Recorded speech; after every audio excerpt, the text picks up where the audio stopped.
सातत्याने त्याच्यावरती आपण काम करू. डिसेंबर पर्यंत तावडीच्या तळ्यात पाणी पडणार आहे.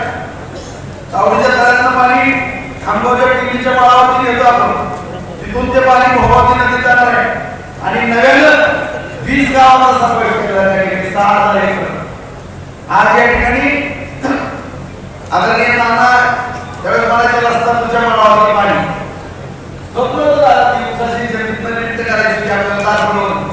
ते शक्य नव्हतं कारण सीना भोगावती जोड वाढवण्यासाठी आंदोलन झाली. मी हिरण्यामध्ये गेलो तिथं बैठक घेतली आणि सगळ्या अधिकाऱ्यांकडून माहिती सर्वेक्षण केलं. तर आपण हृदयावर ते पाणी घेतोय. आपण उकळावर खाली गेलं पाईपद्वारे पाणी घेतोय. त्यामध्ये मुळमुळी असेल तुरपिंपरी असेल वरपळवरे सगळं ते कलिकाताची नानाने पूर्वीसाठी तो सगळाच भाग बहुतांश आपण मालवणी सुद्धा केले. सगळा भाग त्या ठिकाणी घेतला. अशा ठिकाणी खांबाव घेतलंय गोत्र घेतलंय कुसळ घेतलंय नव्यानं सुद्धा नंदरगाव असेल गौडगाव असेल आणि नव्यानं 6000 हेक्टर जमीन आपण त्या ठिकाणी घेतलो. त्याबरोबर 37 साठवण तलाव आपण घेतले. 35 साठवण तलावाचे काम आहे. दुर्गावला फक्त चिंचोलीचं एक साठवण तलाव व्यक्तीचं आहे. खरंच मी या दिवशी सांगितलं की मला प्रश्न विचारला काय शेतकरी बांधवांनी बहु तलाव 90% प्रक्रिया सुद्धा पूर्ण केलेली. 3 वेळेस कलेक्टर साहेबांकडे बैठका घेतलेल्या. एक वेळेस मुख्यमंत्री साहेब वन खात्याची बैठक कारण त्या ठिकाणी वन खातं रेल्वे आणि नॅशनल हायवे अशी इतकी मोठी अडचण आहे आणि ते सुद्धा काम मार्गी लागले. कलेक्टरांकडनं जी कामं होती करून घेतली. वन खात्याच्या जमीन आपण देतोय. त्याचबरोबर नॅशनल हायवे जाताना फोरलेनचं काम होणार आहे. रिपेअरचं काम चालू आहे. त्याचा तो रस्ता पण आपण डायव्हर्शन करून घेतोय. त्यामुळे तो साठवण तलाव 100% तोही पूर्ण होणार त्यामध्ये सुद्धा त्या अडचण असणार नाही. जय पराक्रमी सांगा अशा रीतीनं जवळपास मी स्वतः निष्ठून प्रतिज्ञा केली 101 साठवण तलाव पूर्ण केल्याशिवाय मी गप्प बसणार नाही. अशा पद्धतीने बंद केलेलं करणार तर मी 250 करणार तर 250 साठवण तलाव आहे. बाजार तलावाचा साठवण तलाव परंतु 101 साठवण तलावाची प्रतिज्ञा केलेली. आज मी तुम्हाला या ठिकाणी मला प्राणांतर करायचं सांगितल्याप्रमाणे 20% क्षेत्र दिसतंय. 40% 40च्या वरती 60% पर्यंत नाही जमण्यात आपलं 100% होणार आहे. येणाऱ्या 1 वर्षात 1 ते 1.5 वर्ष नव्यानं 50,000 एकर जमीन मिळणार. 12 महिने 50,000 एकर जमीन 12 महिने बागायची.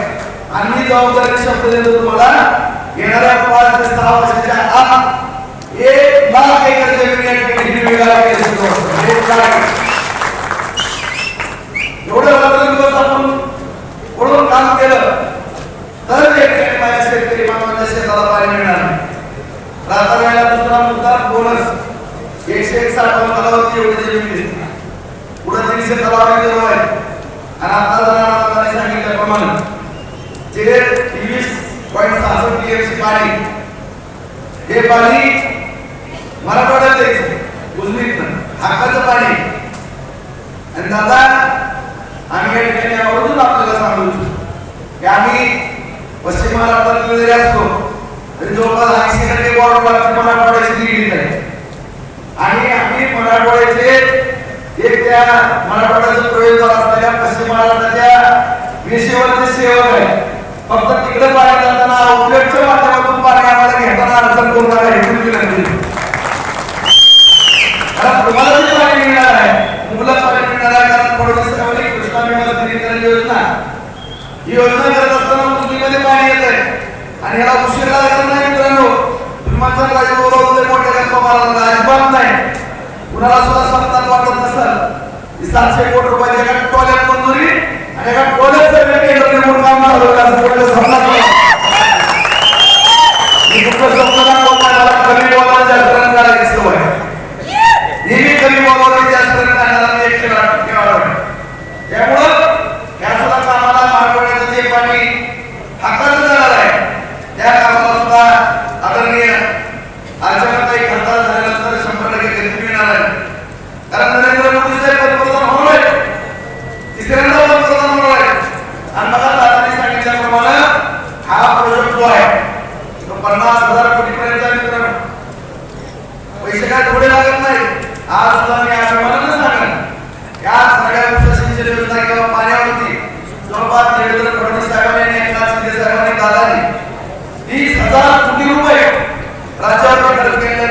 आकडेवारी घ्या आणि संपूर्ण लक्ष हे शेतकऱ्यावरती.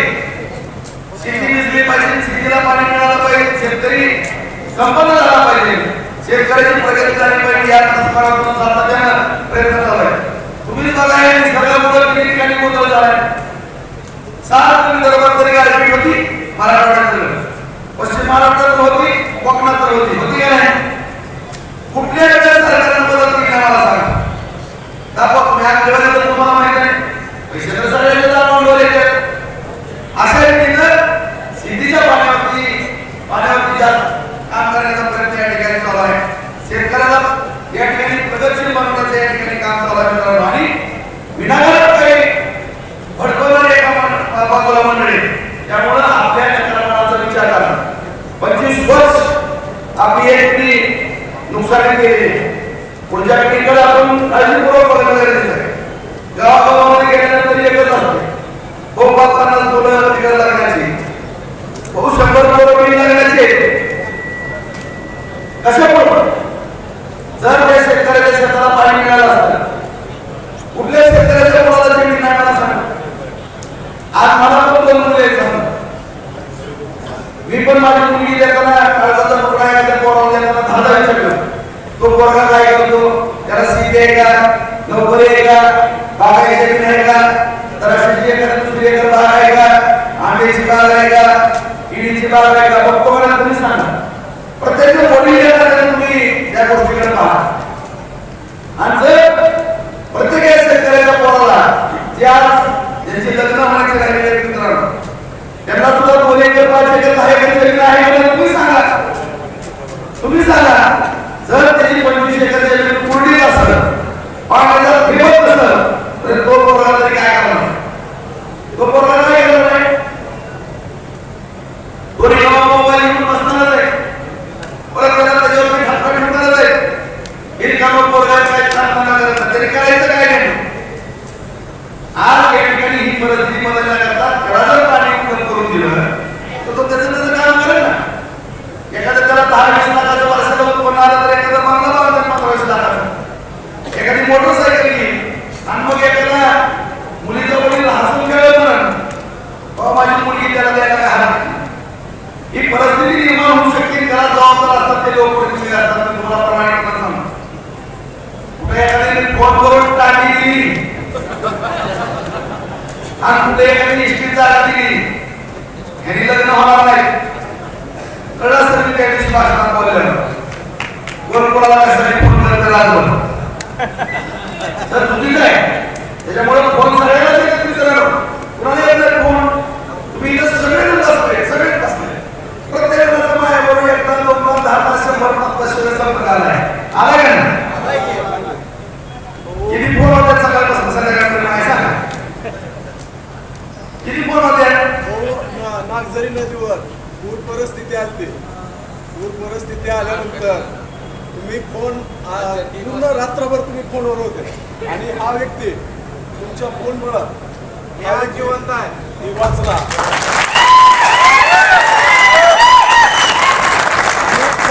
एक व्यक्ती कधीच त्यांनी सांगितलं नाही. रातच्या 3 वाजता फोन करून मला काढलेला आहे कोर्टनं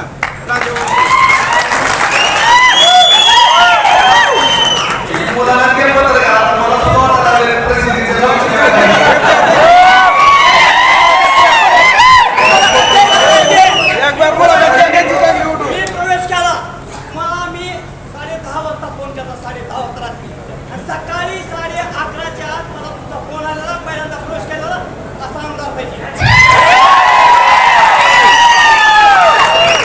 आम्ही फक्त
परंतु आज या ठिकाणी जिल्हा मध्यवर्ती बँकेच्या माध्यमातून आपण अशा पद्धतीने काम करतो आपल्या सगळ्यांना माहिती.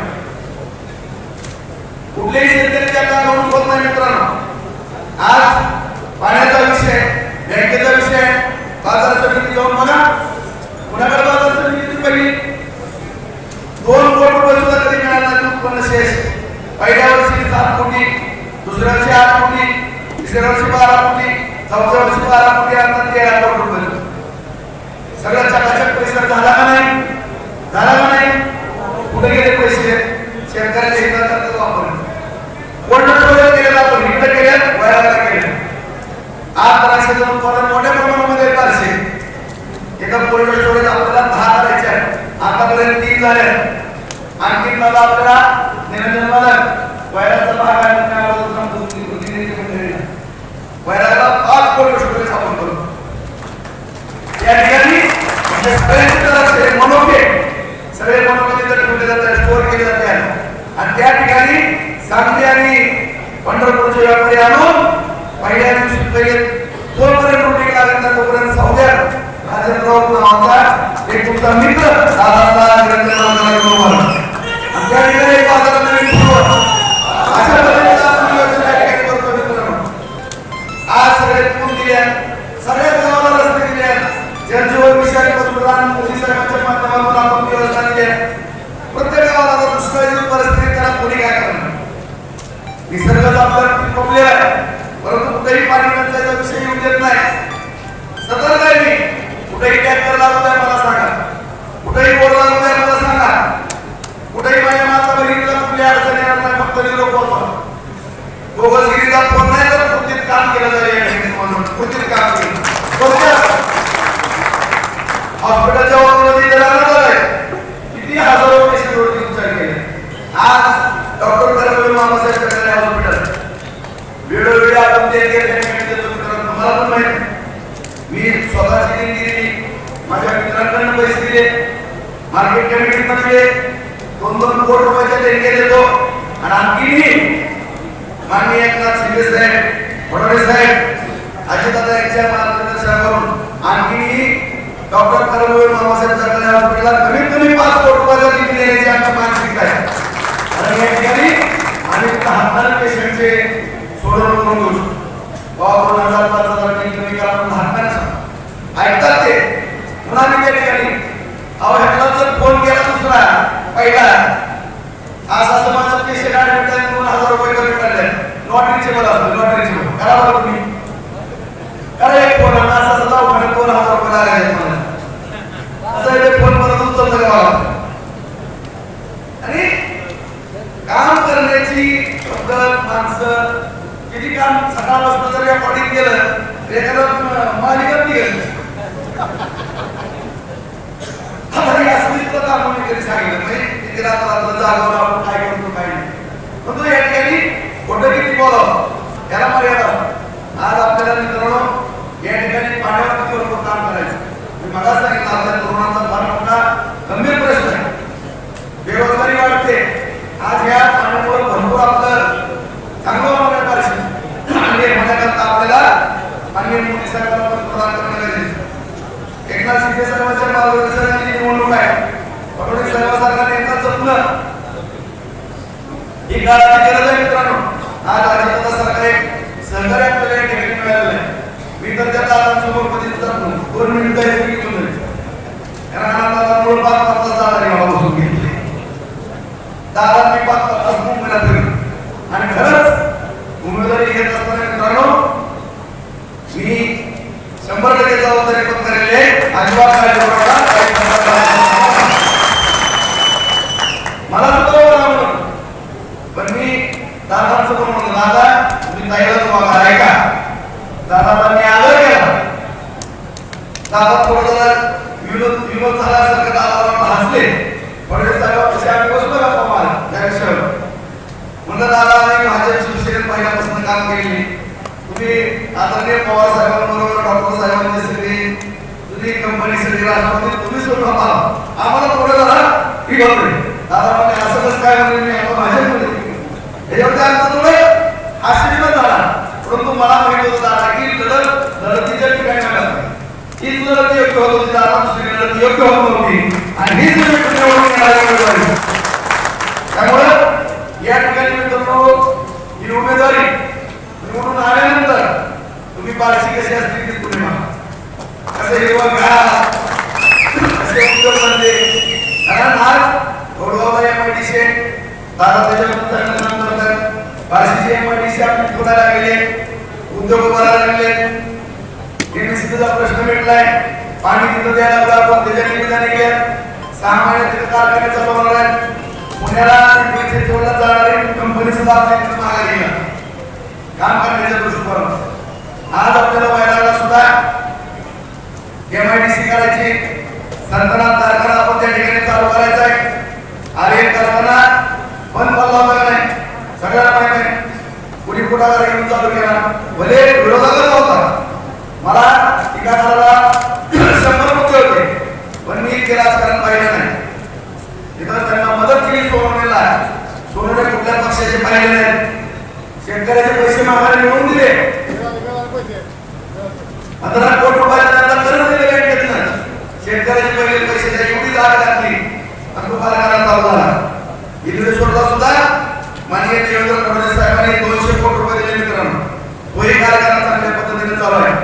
आणखी आमच्या एका मित्राला सांगितलं की संतनाथ कारखाना चालू कर, तोही कारखाना चालू करणार. कारण पाणी प्रचंड होणार बारिशमध्ये. परत तुमच्या मला प्रेशर येणार आहे, त्यामुळे ही तरतूद केली. वैराचे पाणी पुरवठा जशी बारिश मंजूर झाली त्याचा EDPL तयार झालेला आहे. त्याला सुद्धा आपल्याला अमृत बोर्ड योजनेखाली मंजुरी मिळते. अशा रीतीनं पिण्याचं पाणी असेल, सिटीचं पाणी असेल, सगळे उद्योगधंद्याचे विषय, रस्ते, गटारे, दिवाबत्ती सगळ्या मित्रांनो आपण काम आज तीर्थक्षेत्राचं आपल्या आई तुळजाभवानीचं आपण पाहतोय. 48 किलोमीटरच्या रस्त्यावर सुद्धा एका टायमाला मंजूर केली, 400 कोटी रुपये मिळाले. याचंही टेंडर निघालं. तुळजापूरच्या तीर्थक्षेत्राला पण मोठ्या प्रमाणामध्ये निधी प्राप्त होतोय. भगवान तीर्थक्षेत्रामध्ये 300 कोटी रुपयाचा प्रस्ताव घेतला आहे, त्यालाही निधी मिळणार आहे. ग्रामीण भागातल्या तीर्थक्षेत्राला पण आपण मोठ्या प्रमाणामध्ये पैसे दिले आहेत. तर राहिले काय, राहिली जबाबदारी मित्रांनो. आता आपण मोठं जेवढं आपल्याला काय दिलंय त्याची परतफेड करण्याची ही संस्कृती आपल्या ग्रामीण भागात, ही संस्कृती पाळण्याची वेळ या ठिकाणी आली. आज या ठिकाणी पाहतो की येणाऱ्या त्या विषयावर प्रमुख विषयावर मला सुद्धा 1-2 गावामध्ये काय मुद्दे खटकले किंवा चर्चा करताना मित्रांनो काही गोष्टी समोर आल्या. आरक्षणाच्या बाबतीमध्ये पण मला बोलायचं मित्रांनो. आपल्या सगळ्यांना माहिती वडीलधारी मंडळीला, माझ्या तरुण मित्र बांधवाला बरेच जण या ठिकाणी उपस्थित आहेत की राजेंद्र श्री सरकार मार खात असताना मंडळी मार खात असताना पैसे करीत आहेत. मी पण मराठा महासंघाचा कैलास अण्णासाहेब पाटील ज्यावेळेस मराठा महासंघाची स्थापना केली त्यावेळेस आमचा अशोक भाऊ माझेगाव दुमई शाहरुख लक्ष्मण म्हणून वगैरे आमची सगळीच चाळीवरची मंडळी होती. मराठा महासंघाच्या शाखा माहितीकडे आम्ही काढले. भोसलेचा तो पण सांगा त्याचे फोटो पाहिजे असले ते बघी एवढं फोटोचा दिसतोय बघा. मी माझ्याकडे झाला तेव्हापासून मी मराठा महासंघात नाही. कुठल्या आंदोलनात मी नाही मला सांग आणि कुठल्या विषयावर मी नाही मराठा महासंघात. प्रत्येक मोर्चाला प्रत्येक कार्यक्रम मराठा मंदिराचा विषय असेल, महाराजांचा पुतळ्याचा विषय असेल, कुठला एक विषय असा नाही की त्या मराठा समाजाच्या सगळ्या समाजाच्या बाबतीत मी काम करतो. परंतु आवडून आज जे वातावरण केलं जातं चुकीचं जे वातावरण केलं जातं त्याच्याबद्दल मला बरोबर मी आपल्या वगैरे सगळ्या नेते मंडळीला बोललो. मित्रांनो काही गोष्टी विनाकारण भरून पसरवल्या जातात. आपण या गोष्टीचा विचार करणं गरजेचं. या ठिकाणी मला एवढंच सांगा सगळे बसलेले या ठिकाणी सांगा, सगळ्या जाती धर्माचे माणसं या ठिकाणी, प्रत्येक जातीतला माणूस माझ्या जीवाभावाचा सहकारी. मी कधीही जात पाहिजे नाही, काय पाहणार नाही. आज सगळ्यांना माहिती आहे की मी छत्रपती शिवाजी महाराजांचा आदर्श डोळ्यासमोर काम करतो. डॉक्टर बाबासाहेब आंबेडकरांच्या एक अनुयायी महात्मा ज्योतिराव फुले असतील, होळकर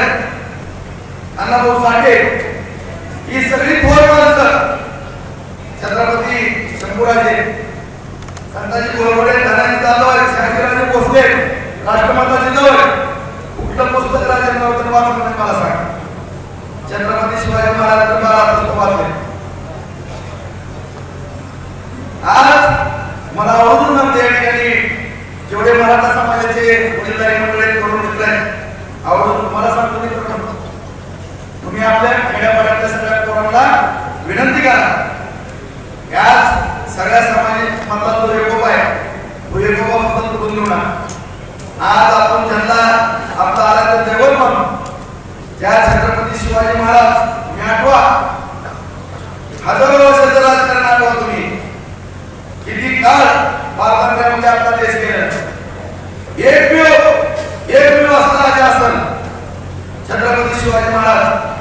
त्यांना अखंड मनानं स्वराज्य हिंदू स्वराज्य करता आलं ते एकमेव छत्रपती शिवाजी महाराज असेल.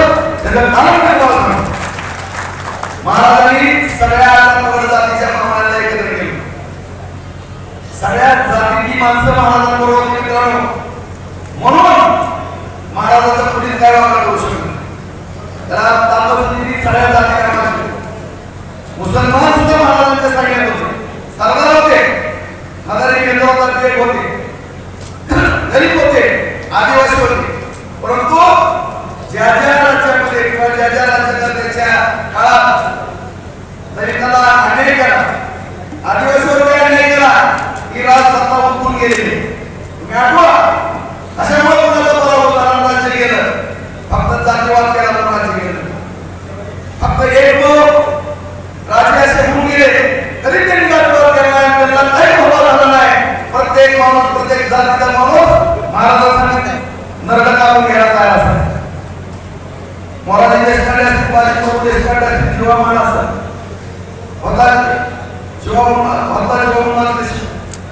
सगळ्या जातीची माणसं होती. कुठल्या जातीचा माणूस नव्हता सांगा. आदिवासी होते, आदिवासी होते, पुणे होते, दलित होते, सगळे महाराजांनी कधी जातीवाद केला नाही. आणि आता कुठेतरी कुठल्या तरी मुद्द्यावर कोणीतरी जातीवाद करायचा प्रयत्न करत आहे. अत्यंत चुकीचं आहे. अण्णासाहेब पाटलांनी मोर्चा काढला. आम्ही लहान होतो. त्यांनी सांगितलं की आरक्षण जर नाही मिळालं तर मी आत्महत्या केली, जीव ठेवणार नाही. अण्णासाहेब पाटलांनी आत्महत्या केली. काय तिथे कोणी फिरवलं? एवढा मोठा माणूस घ्या. आज जरांगे पाटलाचं पण आम्ही आभार मानतो. तुम्ही उपोषण केलं जरांगे पाटील साहेब, न्याय मिळाला. जे काही इतक्या दिवस आपले टाकले बाहेर निघाले, कुणी दिली? एकनाथ शिंदे साहेब. डोकं कुणाचं चाललं? देवेंद्र फडणवीसांचं, अजितदादांचं. फडणवीस साहेब मुख्यमंत्री असताना आरक्षण दिलं, टिकलं. आघाडीच्या काळात कोणच बघत नव्हते, गेलं दिल्लीला. आता पण आरक्षण मिळाले, 10% आरक्षण दिलं नाही. आता ह्यावेळेस प्रत्येक बरोबरीला सर्वे केलाय. मराठा समाज कसा मागास आहे, काय सगळ्या गोष्टी दिल्या. काही ठिकाणी 6 लाख हरकती आहेत मित्रांनो. हरकती तर निकाली काढणं गरजेचं आहे. आणि हरकती निकाली काढल्याशिवाय काही सगळे सोन्याचा निर्णय घेता येत नाही. या सगळ्या वस्तू तुझ्या आपल्या सगळ्यांसमोर माहित आहे. पण मोठ सुटकी त्या फडणवीस साहेबांना कोणी तर काय बोलायचं. आणि कशामुळं मी काय त्यांच्या जवळचं किंवा माझं कौतुक केलं म्हणून वाचून येत नाही मित्रांनो, किंवा मला काय त्यांच्याकडे मिळणार आहे म्हणून मी काय बोलत नाही. कारण मी ती विरोधी पक्ष नेते असताना मी पाठिंबा देणारा उद्या प्रवास मारणारा मासा विरोधी पक्ष नेते होते आणि मी पाठिंबा देणारा त्यांना गेलो. काय मुख्यमंत्री होते त्यावेळेस. मला इकडे काय आघाडी सरकारमधून काय मिळत नव्हतं. काय करत मोठं पुढच्या प्रवाहात मला सांगितलं की हा माणूस कर्तृत्व नाही, हा एक ना एक दिवस या महाराष्ट्रामध्ये चांगल्या पद्धतीचं काम करत. मी आशावादी होतो आणि त्याच्यामुळे काय चाललं. पण काय काय गावात गेलं की तिसरा विषय असं करू नका. एखाद्या माणसाने जर आपल्यासाठी काय केलेलं असेल तर त्या माणसाला सांभाळणं, त्याची परतफेड करणं आपलं मित्रांनो काम असतं. आज विनाकारण या ठिकाणी कुठेतरी गैरसमज बसवले जातात.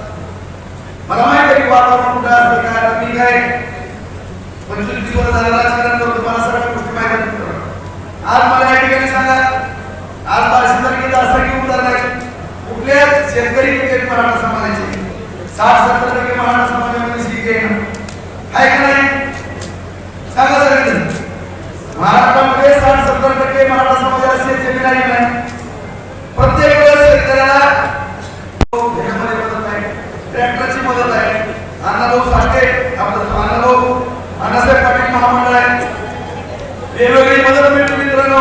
आणि या सगळ्या गोष्टी होत असताना एखादा जर काम करत असेल तर त्याला पण आपण सहकार्य, कारण तो ब्राह्मण समाजाचा आहे म्हणून जर आपण बघत असतो आणि दोष करत असतो तर मला मी सांगितलं छत्रपती शिवाजी महाराजांच्या पण मंत्रिमंडळामध्ये ब्राह्मण होते, सगळ्या जाती धर्माचे माणसं होते. आणि हा जातीवाद कशामुळं? जातीवाद हा नसालाच पाहिजे मित्रांनो. ज्यावेळेस जातीवाद येईल त्यावेळेस मला सांगा, असा जर जातीवाद यायला तर राजकारणी माणसं राजकारणच करू शकत. त्याच्यामुळं आज खेड्यापाड्याची परिस्थिती काय आहे तपासा. थोडा आता मी बोललो त्या आनंदाची गोष्ट आहे. एखादा मराठा समाजाची जर 25 पोरं उभारली तर तुमच्याही 25 पोरं कडे निघून झाली. काय काय तर वाद लागते, परंतु अशा घटना घडता कामा नये. कारण मी पाहिलं सगळं, लहानपणापासून मी जातपात राहून देत नाही. मी मला सांगितलं की छत्रपती शिवाजी महाराजांची 12 पुस्तकाला मी शिवभक्त आहे. आज या ठिकाणी रावसाहेबांची 1972 पासून डॉक्टर बाबासाहेब आंबेडकरांची जयंती होती, शिवजयंती होती, गोकुळाष्टमी होते. प्रत्येक सण त्या ठिकाणी साजरा केला जातो.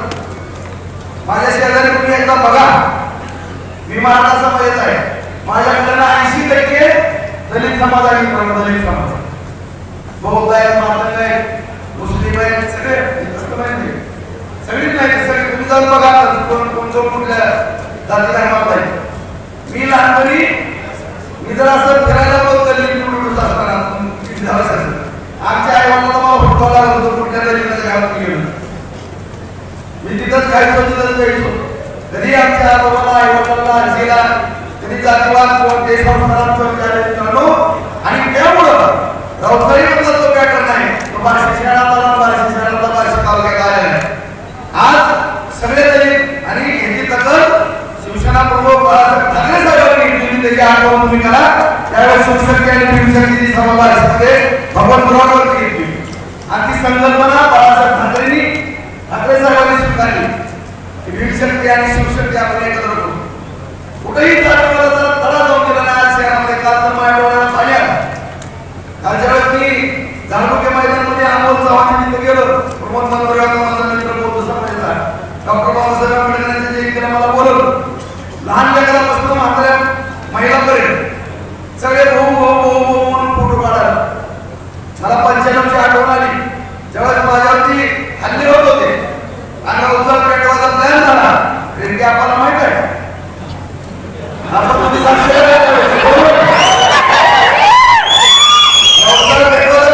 मित्रांनो.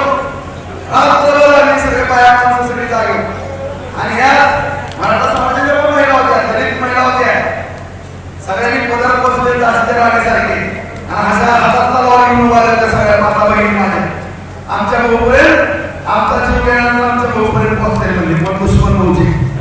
त्याची आठवण मला त्या दिवशी आली आणि मला वाटलं की कशा पद्धतीने आपल्या जीव वळून दलित समाजात किंवा मराठा समाज असेल किंवा ओबी समाज त्याचे एक प्रमुख कारण आहे. मी कधीच या वर्षी जातो वाचून दिला नाही. आज आशिबाई सारखा एक मुस्लिम समाजाचा मला मित्र आहे. विचारा आशिबाई वाटलं तरी नाही. मला 15 कामं सांगितली मुस्लिम समाजाने वर्षी. 27 कामं करून दिली. 27 या छत्रपती शिवाजी महाराजांनी किल्ल्यावरती मस्जिदी बांधल्या होत्या. नमाज पढण्यानंतर मुस्लिम सैनिकांना तेच काम मी या ठिकाणी केलं. मदिना मस्जिदचे सुद्धा खालची बांधण्याचं काम आशिबाई मला करावं लागलं. आठवतं तुम्हाला? विरोधकांनी आठवलं पायाने घ्यावं लागलं मला सांगा.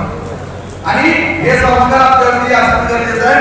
प्रत्येकाला जातीवाद त्या ठिकाणी जे होतोय रोखणं गरजेचं आहे मित्रांनो. सहज बोलतो मी, कुणी वाईट वाटत घेऊ नका, चांगलं वाटत घेऊ नका.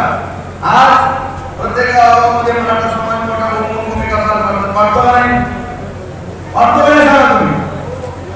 बहुतांशी जी गाव आहे ग्रामीण मराठा समाजासारखे जास्त आहे का नाही सांगा?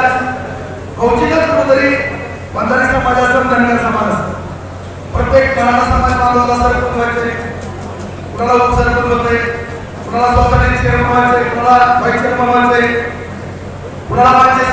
व्हायचंय, कुणाला जिल्हा परिषदचा सदस्य व्हायचंय.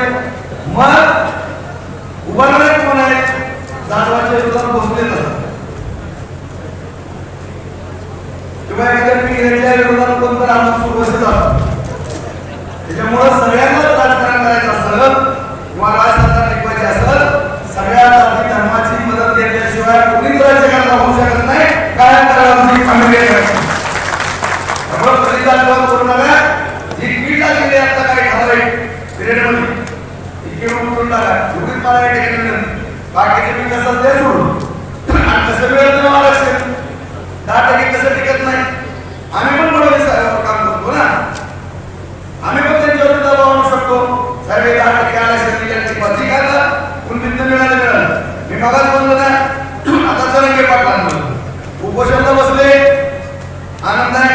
अण्णासाहेब पाटलानंतर चौरे पाटील वगैरे विजयमुळे सुनील रसाळे ही सगळी मंडळी सगळे शिष्यात पवार होते. या सगळ्या मराठा महासंघातल्या माणसांवर काम केले, सगळी माणसं होती. यांनी उपोषणाला बसले, सगळ्या मराठा समाजाच्या भावना यांनी व्यक्त केल्या, चांगल्या पद्धतीचा न्याय मिळवून गेला त्यांनी. त्यांचं आणखी एक कौतुक करतो की काय जर म्हणत होते फॉर्म भरा, त्यांनी सांगितलं की फॉर्म भरायचे नाही, कुठेही राजकारणात ते भाग घेणार नाही. त्यांचं त्याबद्दल मी अभिनंदन करतो. परंतु त्यांना एक मराठा समाजाचा लहानपणापासूनचा कार्यकर्ता म्हणून विनंती करणार आहे. साहेब तुम्ही अत्यंत चांगलं काम केलंय. तुमच्यामुळे या ठिकाणी शिंदे साहेबांनी, फडणवीस साहेबांनी, दादांनी सगळ्या जिल्हाधिकाऱ्यांना आदेश दिले, सगळे जुने रेकॉर्ड हुकून काढलं, सगळे दाखले मिळू लागले.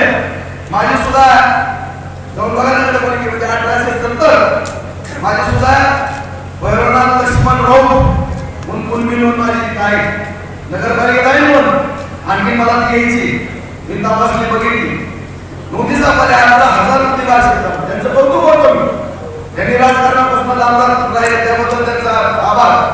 परंतु या ठिकाणी सर्व जाती धर्मातील व्यक्तींच्या माध्यमातून जरंगे पाटलांना मी विनंती करतो, या ठिकाणी आवर्जून हात जोडून विनंती करतो साहेब, तुम्ही एक पुण्याचं काम केलं, चांगलं काम केलं, तुमचं नाव झालं. एवढी मोठी सभा कोणाची जायला एवढी तुमची केली, परंतु तुमच्या दारून नदीतून तीर मारणारे काय धार्मिक शुक्राचार्य यांच्या बाबतीमध्ये सावध राहा.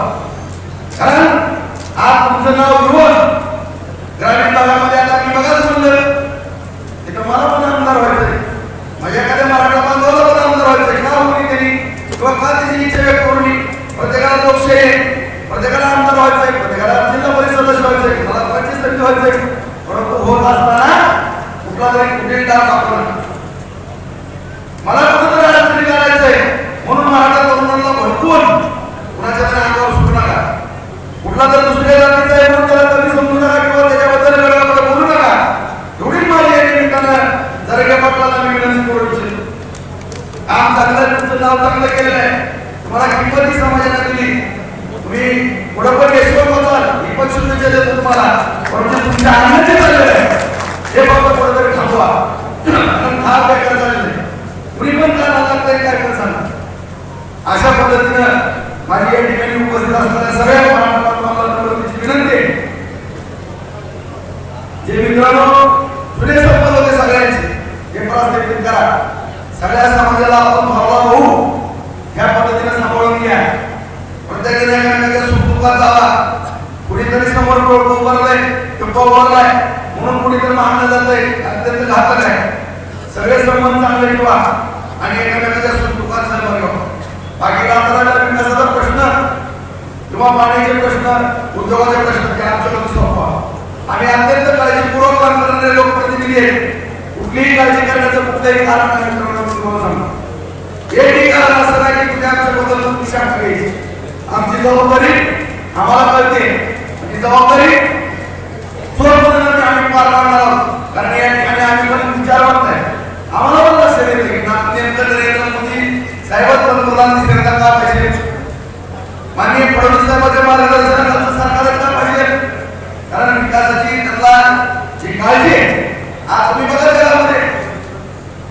बघा जगामध्ये आज नरेंद्र मोदींची किंमत किती वाढली. आज त्यांची किंमत असतात त्यांच्याबरोबर त्यांच्या देशाची किंमत वाढली. आज देशाचं नाव लौकिक केलेलं आहे. बघा तुम्ही टीव्हीवरती बघतो आपण जगामध्ये किती फेमस झालेले का? कुठलाही जगातला प्रश्न राहू द्या, एक जर फोन कुठल्या पण जगातल्या दुसऱ्या देशाच्या पंतप्रधानाला गेला तरी शब्द बोलण्याचं कुठलं कारण नाही.